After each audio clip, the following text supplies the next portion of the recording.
असाउद्दीन ओवैसी जी।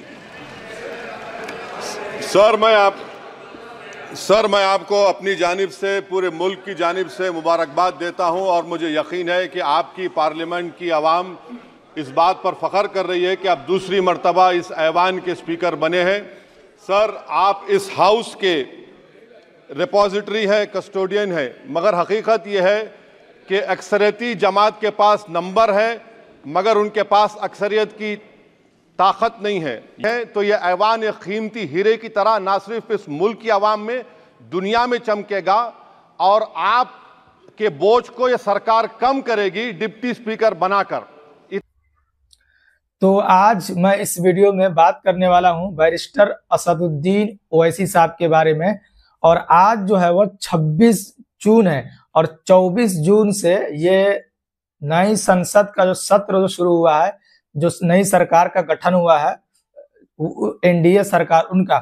और दूसरे दिन जो कि विवाद में घिरे रहे, जब शपथ लेने पहुंचे असदुद्दीन ओवैसी साहब, जो नारा दिया उन्होंने, जय भीम जय मीम जय फलस्तीन का नारा दिया, उनके बाद से जो उन पर आरोप प्रत्यारोप लगा, बहुत सारे लोग जो भाजपा की तरफ से, सत्ता पक्ष की तरफ से आरोप लगाए कि इनका जो संसदीय उनको खत्म कर दिया जाए। बहरहाल वो तो अलग मैटर है। लेकिन आज जब अंदर संसद के अंदर ओम बिरला जी को ध्वनि मत से उनको चेयरपर्सन यानी कि अध्यक्ष के रूप में, स्पीकर के रूप में उनको चुन लिया गया, मतलब चुनाव नहीं हुआ, एक तरीके से बोल सकते हैं कि चुनाव नहीं हुआ। जो स्थिति बन रही थी चुनाव की, इंडिया अलायंस की तरफ से जो के सुरेश जो खड़े थे, लेकिन चुनाव की स्थिति नहीं बनी, सहमति बन गई। सर्वसहमति से मतलब कि ओम बिरला को स्पीकर पद पर बैठा दिया गया। और ध्वनि मत से, मतलब ध्वनि मत ऐसा होता है कि आवाज लगाया जाता है कि एक पक्ष जो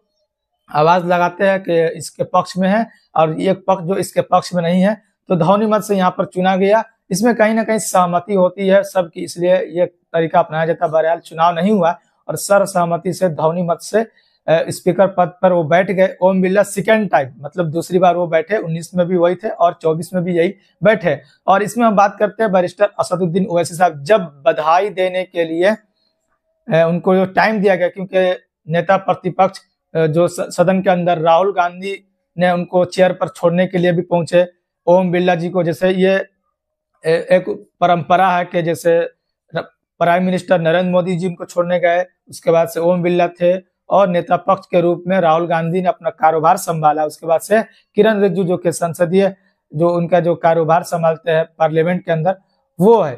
उसके बाद से अगर हम बात करते हैं तो सभी ने अपना अपना पार्टी के जो भी नेता थे उनको मौका दिया गया, जितने भी घटक दल है उनको बोलने के लिए। उसी बीच असदुद्दीन ओवैसी साहब को भी मौका मिला बोलने के लिए और सिर्फ 1 से 1.5 मिनट का मौका दिया गया और इन्होंने अपना बधाई देने का काम किया। और इन्होंने ये भी कहा कि आप जिस तरीके से पिछली बार यानी 19 में आपने काम किया है, और मतलब छोटे छोटे दल, जैसे कि उन्होंने कहा कि मैं जिस कम्युनिटी से आता हूं, और संसद की अगर हम बात करते हैं, संसद के अंदर मात्र 4% आबादी है, मतलब सीट के हिसाब से उस समाज का मैं एक तरीके से बोल सकते हैं कि हम उनका आवाज उठाने का काम करते हैं। और तो उम्मीद करता हूं कि आप आगे भी हमें बोलने का जो मौका वो देंगे, क्योंकि कहीं ना कहीं सत्ता पक्ष और विपक्ष के बीच में ये छोटे छोटे जो दल है वो जीत कर आते हैं, तो उनको दबाने की कोशिश की जाती है। उनको टाइम जो है, वो समय जो है वो कम दिया जाता है या न के बराबर दिया जाता है। तो कहीं ना कहीं असदुद्दीन ओवैसी साहब ने बधाई देने के साथ साथ ये भी कहने का कोशिश किया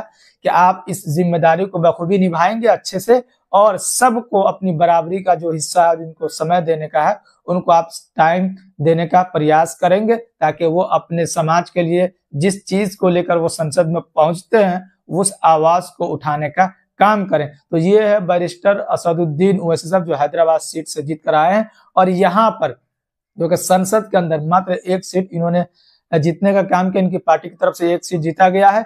और इन्होंने खुलकर कहा कि हमें उम्मीद है कि आप हमें टाइम देंगे संसद के अंदर। और इन्होंने एक बात और कहा कि ये भाजपा के लिए पिछली सरकार के जैसा सरकार नहीं, उनको सरकार चलाना बहुत मुश्किल है और भाजपा पहले से बहुत कमजोर है और वो अपने आप को ये ना समझे कि हम मजबूत स्थिति में। तो उन्होंने भाजपा पर भी मतलब कटाक्ष किया, एक तरीके से बोल सकते हैं कि पलटवार किया कि वो कमजोर स्थिति में है और अध्यक्ष को भी अपना जो जिम्मेदारी निभाने के लिए सही तरीके से जिम्मेदारी कैसे निभाई जाती है उनको भी याद दिलाने का काम किया। इसी तरीके से सब नेता जितने भी थे, अखिलेश यादव, राहुल गांधी, जितने भी दल के नेता थे, उनको टाइम दिया गया। उन्होंने भी अपना बधाई देने के साथ साथ सभी ने जिम्मेदारी निभाने का जो एक लिमिट होता है, क्या कैसे जिम्मेदारी निभाई जाती है, जिससे पिछली बार की अगर बात करते हैं तो बहुत सारे लगभग 150 सांसद को बर्खास्त कर दिया गया था विपक्ष के, तो इस पे भी बात हुई। और ये जो कि सबसे बड़ी बात यह है कि ओम बिरला को स्पीकर पद के लिए चुन लिया गया है और नेता प्रतिपक्ष के रूप में संसद के अंदर राहुल गांधी